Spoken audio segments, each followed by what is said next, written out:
Broadcasting live from our TechMec TV studios. This is the news bulletin, and my name is Pauline Mapuvire, and these are the news in headline. Mugabe family defends grace. Mangudya says inflation is falling. Remittance inflows to Zimbabwe surged. Government owes Taiwan 945 million RTGS. And in our regional news, Zimbabweans sentenced to 5 years in prison for selling fake passports. Zim state has core behind it. Now for the stories in detail. Mugabe family defends grace. The family of the late former President Robert Mugabe has challenged the summoning of Grace Mugabe by Zimba traditional leader to rebury her late husband.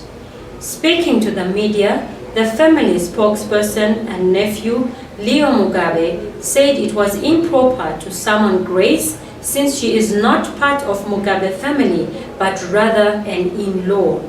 No one will force us to change, even if they come up with many court cases. They can go to hell. Our position as a family is that we will not entertain this issue. We buried Mugabe, and that's all. He further vowed that no one would attend the court session, and even if the complainant wins the case, no one has the power to force the family to exhume Mugabe for reburial. Mangudya says inflation falling.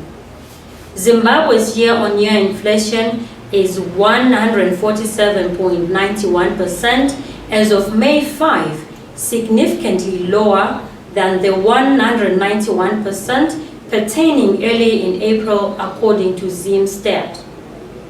The Reserve Bank of Zimbabwe Governor, Dr. John Mangudya, believes critics play a political game when they critique without facts to unfairly criticize the Apex Bank, yet on the ground, the foreign currency auction and cocktail of other measures have brought stability to prices and the rate despite it falling against US dollar the day before yesterday.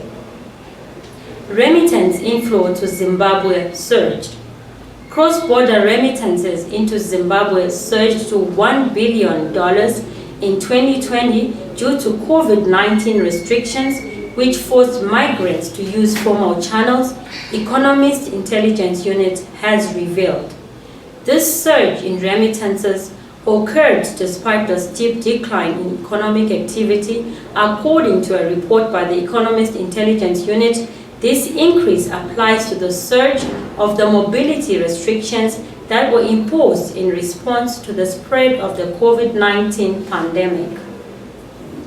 Government owes Taiwan 945 million RTGS.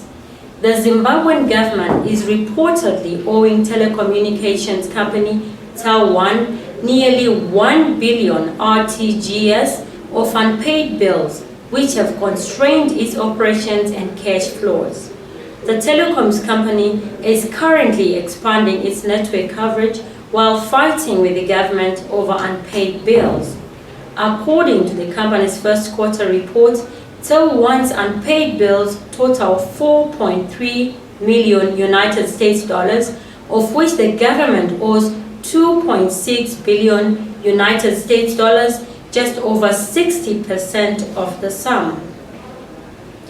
Zimbabwean sentenced to 5 years in prison in South Africa for selling fake passports, Zim status quo blamed. Mugabe Mapivire, a 30-year-old Zimbabwean national, blames the status quo back home for forcing him to print fake temporary permits, driver's licenses, passports, and IDs in his quest to eke a living, which has seen him behind bars for a long time. He was arrested in 2019 and found guilty of fraud and contravening the Immigration Act. The Zimbabwean national was sentenced to 5 years behind bars at the Motivistat Magistrates Court near Kuruman in the Northern Cape for fraudulently manufacturing, issuing, and selling Zimbabwean and South African driver's licenses, as well as asylum seeker temporary permits and passports. That's all we have for you today. Remember to like our Facebook page, techmec.tv, subscribe to our YouTube channel, techmec.tv, and follow us on Twitter on techmec.tv. It's goodbye for now.